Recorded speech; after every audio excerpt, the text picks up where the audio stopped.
Bem-vindos! Hoje vamos mergulhar numa das histórias de reconstrução assim mais espetaculares do século XX. O milagre econômico do Japão. Exatamente. É uma jornada que, sinceramente, é impressionante. Como um país que saiu completamente devastado da Segunda Guerra Mundial se transforma e, em pouquíssimo tempo, numa potência industrial. Uma potência que botava medo no mundo inteiro. Sim.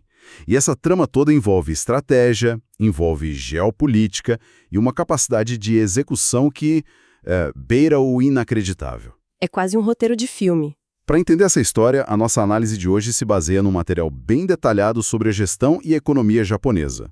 Ele cobre um período bem específico, que vai do finalzinho dos anos 40 até o começo dos anos 90. A gente vai seguir essa trilha para entender como essa ascensão toda aconteceu. E o nosso objetivo aqui não é só, listar os fatos, né? Não. É tentar entender o que deu o pontapé inicial. Qual foi a receita por trás do sucesso das indústrias que lideraram essa arrancada? Certo. E, talvez o mais importante, identificar aquele momento exato, sabe? O auge, em que o domínio japonês parecia absoluto. A fotografia do topo do mundo. Isso. Um pouco antes do período que depois, claro, ficaria conhecido como as décadas perdidas. Ok. Vamos analisar isso. Começando pelo começo, então. O cenário do Japão no pós-guerra. Um país em ruínas. E sem soberania plena. Ele estava, na prática, sob controle indireto do quartel-general das Forças Aliadas, o GHQ. Que, vamos ser sinceros, era um braço do governo dos Estados Unidos. Totalmente. As ordens vinham de lá e o governo japonês executava. Isso mudava a política, os negócios, a sociedade. Tudo. E é aí que o xadrez global da Guerra Fria entra em cena e muda completamente as regras do jogo. Verdade. Com a rivalidade entre Estados Unidos e União Soviética esquentando, a estratégia americana para a Ásia precisou ser repensada. O inimigo de ontem virou aliado de amanhã. Exato. O Japão, que era o inimigo derrotado, de repente ganha uma função totalmente nova. Se tornar uma barreira de contenção contra o avanço do comunismo no continente. E essa mudança de tratamento foi a primeira peça do dominó a cair. Com certeza. E a segunda peça foi um evento que ninguém esperava, mas que foi o verdadeiro estopim para a economia japonesa. A Guerra da Coreia, em 1950. Isso. De uma hora para outra, os Estados Unidos precisavam de uma base industrial gigantesca e principalmente próximo do conflito. Para fornecer de tudo, caminhões, uniformes, munição. E o Japão estava logo ali, do lado. A demanda por esses produtos, que ficaram conhecidos como aquisições especiais, foi um motor de arranque potentíssimo para a indústria japonesa. Foi a faísca que acendeu o fogo literalmente. A partir daí, o Japão entra no que eles chamam de Kodo Seichuki. O período de rápido crescimento econômico. E os números são de outro planeta. Entre 1954 e 1973, a economia japonesa cresceu em média 10% ao ano. 10%. 10% ao ano. Só para colocar em perspectiva, um crescimento desse significa que a economia dobra de tamanho a cada 7 anos, mais ou menos. É um ritmo alucinante. Completamente. A maioria dos países desenvolvidos hoje sonha em chegar a 2% ou 3%. É um crescimento absurdo. O material que a gente analisou traz um gráfico do PIB per capita que é... impressionante. Parece uma parede. É uma linha quase vertical subindo de 1960 até 1995.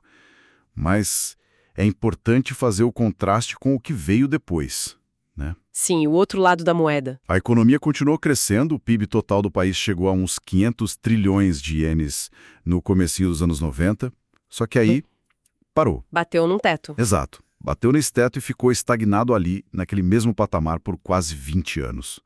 Foi daí que surgiu o termo décadas perdidas. Um contraste brutal com a energia das décadas anteriores. Mas esse crescimento do PIB é só uma parte da história.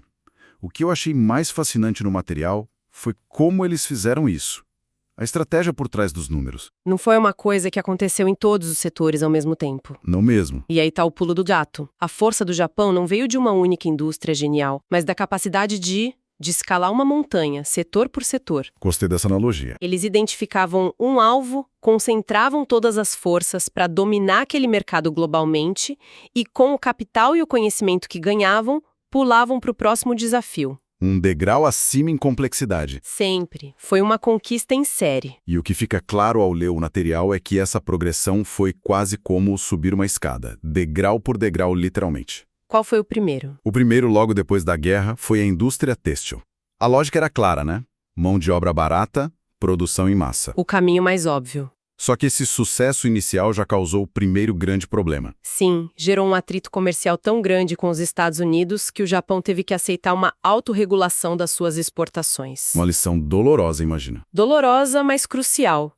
Eles perceberam que competir por mão de obra barata era um jogo com prazo de validade. E que a única saída era subir na cadeia de valor. Mesmo que fosse mais difícil. Exatamente. E o próximo degrau, já nos anos 50, foi a indústria pesada, a construção naval. E de repente, O Japão se tornou o maior construtor de navios do mundo. Empresas como a Mitsubishi Heavy Industries, a JUCO, viraram gigantes globais. e uma vez que você domina a construção naval, o próximo passo parece meio óbvio, né? Precisa de uma quantidade absurda de aço. Muito aço. Mas o que não era óbvio era como eles iriam dominar o aço também. E foi aí que eles deram outro salto de estratégia. Como assim? Enquanto as siderúrgicas americanas eram antigas, ficavam no interior do país.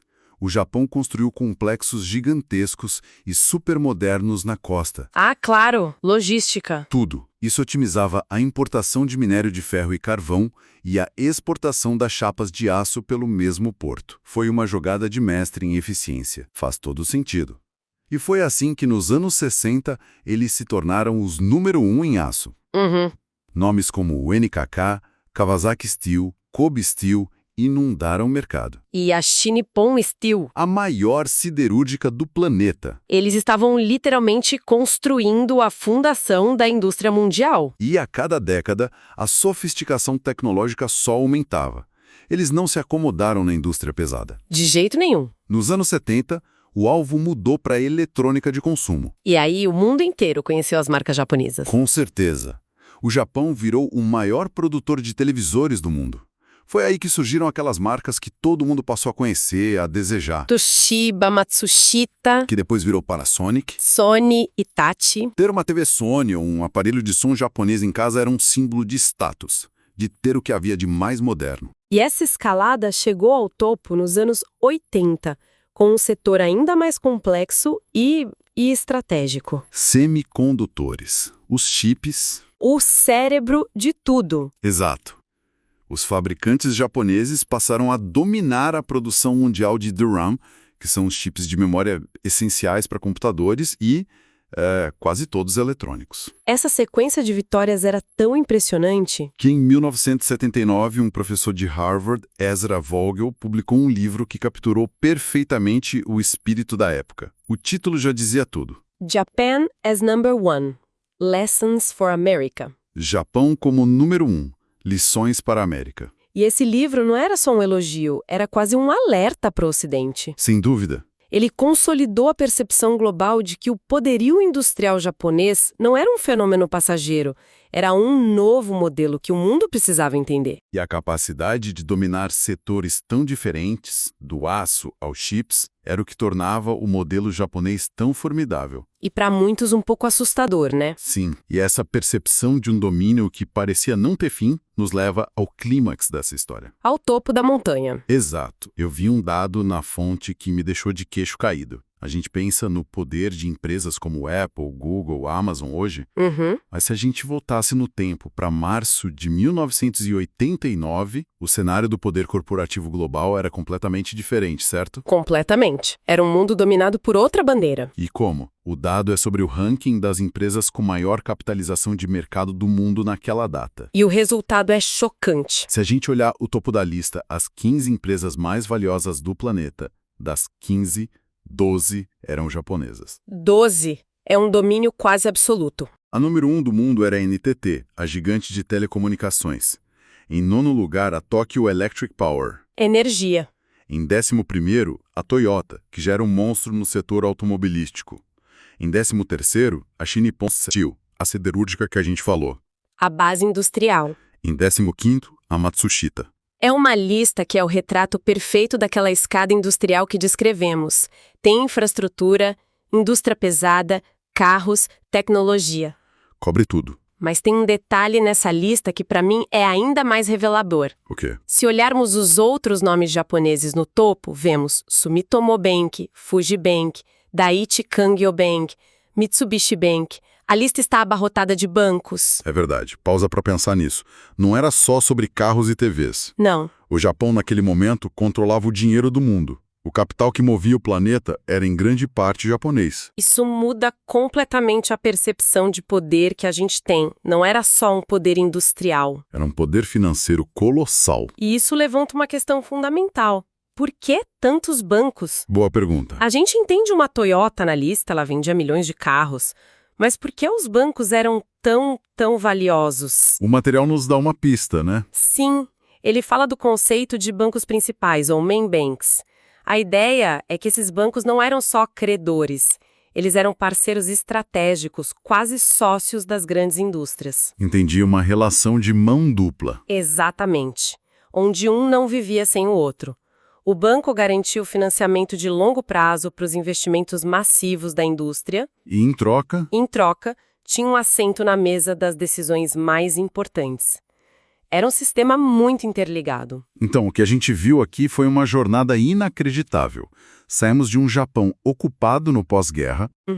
Passamos por um crescimento explosivo que pegou carona em uma guerra regional e acompanhamos uma conquista metódica da indústria global, setor por setor. Uma escalada impressionante. E tudo isso culminou nesse retrato de março de 1989, com o Japão no controle quase total do topo do mundo corporativo.